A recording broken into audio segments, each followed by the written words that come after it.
And we welcome you back right now to KCBD Now, our new program on KCBD.com. As you can see, we're kind of in the corner of the newsroom here, the KCBD newsroom. Jane Prince Jones has joined. This is kind of Kurt's corner. You I see that, Jane? like Kurt's this. corner. I really, Yeah. really like this. I said when you came in, I said you can't put a baby in a corner, but you can put Jane Prince That's Jones right. in a corner. That's So, exactly yeah. right. Yeah, You you're in sure the corner. can. Jane is our official first guest. In fact, right before we started, we were visiting with James Epler. James just finished doing the morning show on Fox 34. I call him And Jamie. You call him Jamie, that's right. Well, either one. We know Cute who we're name. talking It's about. a lot cuter. Cute guy, yeah.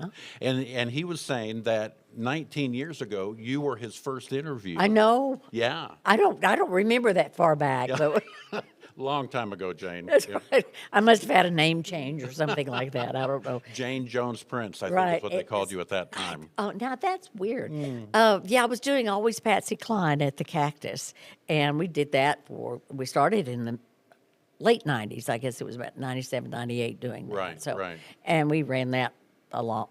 Now, that did was it such a lot. fun show. Terry Caldwell was Patsy. Gosh. And a fabulous person to do Patsy, right? Oh my gosh, what a voice. Yeah. It was just, I could sit and listen to Terry sing all day long. I mean, she's just absolutely wonderful. She's just very gifted. Absolutely. And always has been and always will be. Her voice just, and I would just swoon. You know, it's just, Were you her best friend or the number well, one fan? I was the number one fan. I was Okay, kind of okay. like, almost a stalker type of person. Yeah. And I stalked her out. And the show is a monologue with about, I believe there's about 28 songs that she Okay. sings Yeah. throughout the show. So it's a lot of singing. Yeah. And I have little paragraphs between the songs. Yeah. And so it takes place where Louise my character, starts remembering seeing where she saw her and where she heard her the first time, and then going to the nightclub and switches to the nightclub, and there's the band. It's a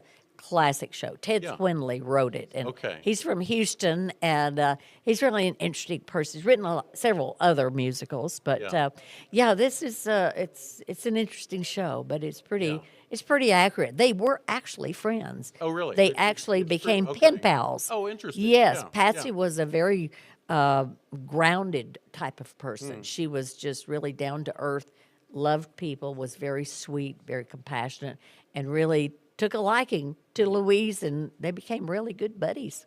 You know, I don't know if you remember Cheers. You mentioned pen pals. One of the best lines ever was when Woody joined the cast of Cheers. Yes. And Woody came on and he said, I was pen pals with Coach. Coach, I And- didn't and- know that. Yeah, he was pen pals with. I didn't know. And he gets to the bar, and Coach had passed away, and so Sam goes, "Oh, I didn't know you were pen pals." He said, "So you exchanged letters?" And Woody goes, "No, pens,"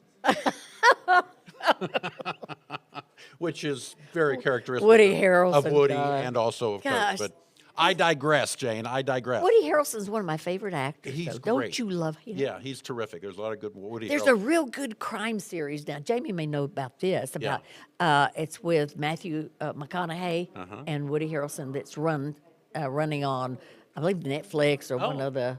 I've seen them doing commercials Yeah. together. I didn't know they did other things They, together. Yeah. and it's a series, and it Okay. runs like they were in the first part. I don't know what they call it, episodes. There were several episodes in this first part, and they were the stars. Yeah. And then it'll switch to a different type of crime that's going on, and it'll be different people starring in it. But it's produced by them. Okay. Anyway, I digress. I never thought about asking this question, but I'm curious about the answer. So, as an actress and longtime director and all the different things you've done on stage, when you're watching television, you're watching movies, you're watching TV shows, are you critiquing the acting? Oh, yeah. I mean, Oh, you yeah. have to, don't you? And I'll go, this is so lame, and then I'll Right. just keep watching it. And you know that the storyline Yeah. isn't working, or I mean, there's so much that goes into it. Isn't Yeah, there? it's really there Yeah. is, and you could tell when they're really believing what they're saying. Right. When they're not, they're not really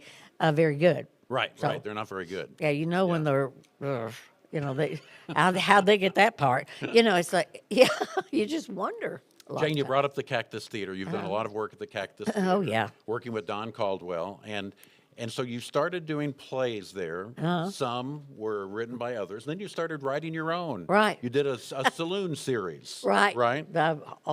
Yes. And those were a lot Now, of in fun. that case, you were writing the shows.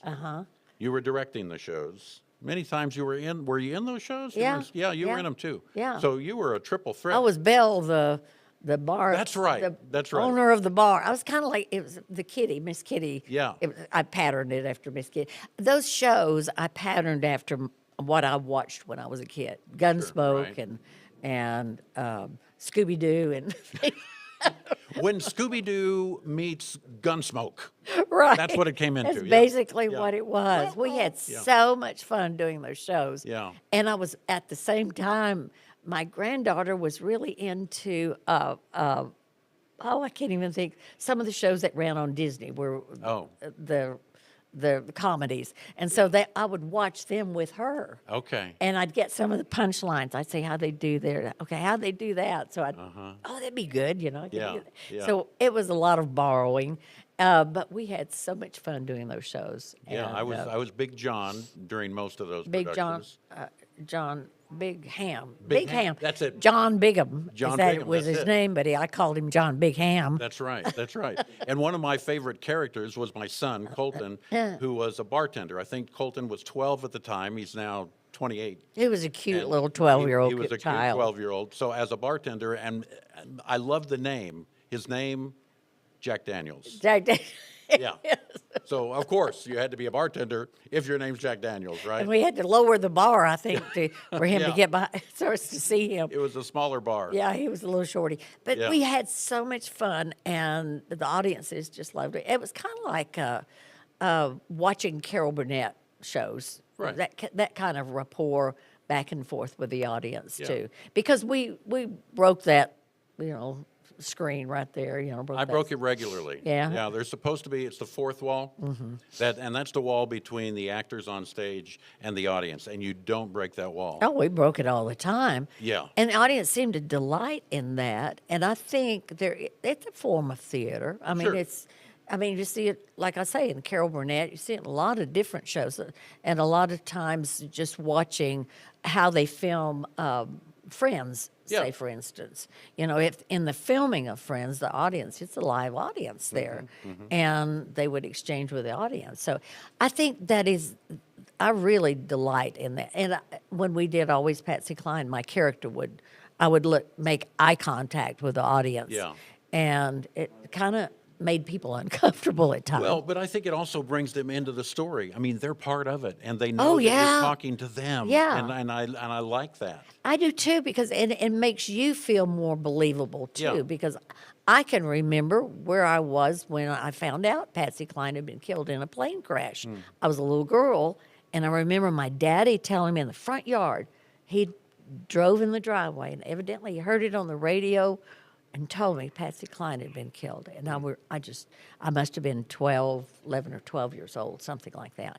And talking to people, so I knew the feeling that they were feeling, and most of the audiences were close to my age, or, older audiences really appreciate that because they appreciate Patsy Cline. Right, I mean, right. younger audiences, unless you're a connoisseur of just, music history, you don't know who she is. But she was quite a singer in her day. Now, a lot of the shows we did, we talked about you writing them, but there's other local writers. One was Phil Price. Oh. And Phil wrote some shows that we did on stage, and probably the most successful would have been Heavenly Country. Yes, I loved Yeah. Phil's Now, and scripts. They we were did- so much fun. We did that one, Jane, not only at the Cactus Theater, but down at the Paladero Canyon. Right. The same theater, not theater, the same stage they do Texas at. I didn't do that show. You didn't? I didn't know that. Cammie filled in for me. I had okay. something going on, family member sick or something. Yeah. And Cammie filled in for me that weekend. Wow. That y'all Okay. did that, Yeah, yes. yeah. That's Honeybee Sue Ann was my character. Honeybee Sue I've Ann. got to tell you a little bit about Phil, though. He was the first commercial that, when my first time my voice was ever on the air, I did it for Phil. Really? And it was for, it may have been Stella's restaurant. Okay. When it was down on 50th. Okay. I think. I can't remember but I did the voice work for him. Yeah. And that was, I was like mesmerized. I thought, oh my, starstruck, I'm a star. That kind of, It was just so exciting. I just remember, and Phil did. He was an advertisement. He was a executive. He had Phil Price Productions. Yeah. He did. That's what he did, and worked at KCBD. Worked with KCBD on so many different commercials, and just was. And then he started doing these plays, these little. We had so much fun doing that show. We had that a was blast. and we brought in Suzanne Aker again. Do you remember that? right. And Suzanne taught us how to dance because we didn't know. I was trying to use my dance expertise again, but Suzanne tried. There was one particular cast member. His name was Bubba the Bellhop from Heaven, who couldn't dance, and that would be me. and Kenny Maines was in Kenny the show. Maines was St. Peter. David. David Gutierrez. Gutierrez. The sheriff sang all. I've been everywhere, and yeah. Oh, we had a great band. It was just Right. It was so much fun.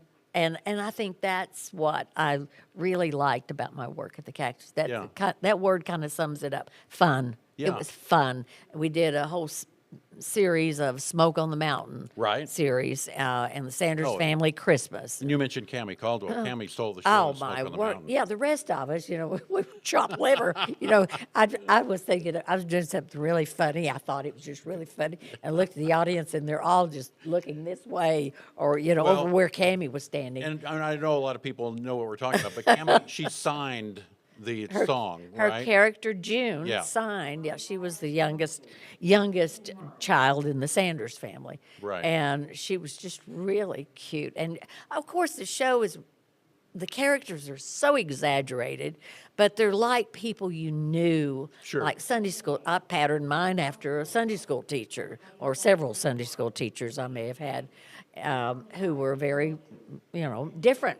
Very strict, very fun people, but and the exaggeration's what made that show just a lot of craziness, fun, and it was sweet, and we yeah. became a family, and I think that's what happens on these shows. You do become a family. Absolutely. I mean, like Kurt is my brother. Right. Right. Seriously, we're family members, and I feel that it's because you experience that same emotion. It's it's like it's fear. Oh my gosh, stage fright. You're all experiencing it together, though. Sure. You're going through that same emotion, and you're sharing that as human beings, and Well, really a closeness. and you talk about that, and I didn't think about it till you just brought that up. We go through as a family on stage. Right. We're going through good times. We're going through some really bad times. I mean, you've got good audiences, you've got bad audiences, you've got mistakes, you've got bloopers, you've got things that you have to recover from. Right. And by doing that together, it brings you closer together, doesn't It's it? interesting, yeah. Yeah. And you've got your life outside of the stage. Right. Too, right. because you're thinking, oh my gosh, how am I going to pay those bills? Or what are we going to do about that?